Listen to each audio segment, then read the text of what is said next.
السلام علیکم ورحمۃ اللہ وبرکاتہ۔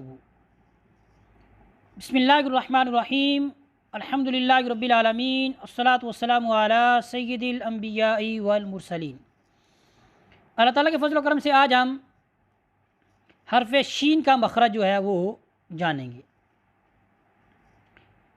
شین زبان کا درمیانی حصہ اور اس کے مقابل جو تالو کا درمیانی حصہ ہے، ٹھیک ہے، وہاں پر لگنے سے حرف شین ادا ہوتا ہے۔ یعنی زبان کا درمیانی حصہ، یعنی آپ اپنی زبان کا جو درمیان ہے اس کو دیکھیں، اور اس کے بالکل مقابل اوپر تالو کا درمیانی حصہ، یہاں پر جب زبان لگے گی تو کیا ہے، حرف شین ادا ہوگی۔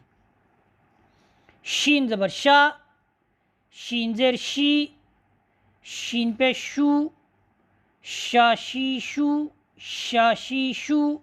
آپ نوٹ کریں گے کہ زبان کے جو درمیان ہے وہ اوپر جو درمیانی تالو کا جو درمیان ہے وہاں پر زبان لگ رہی ہے اور یہ حرف ادا ہو رہا ہے۔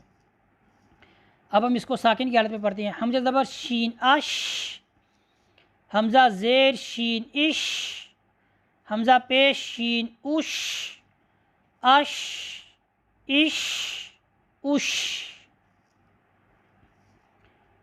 مد کے ساتھ پڑھتے ہیں۔ شین زبر الف شا، شین زیر یا شی، شین پیشوا شو، شا شی شو۔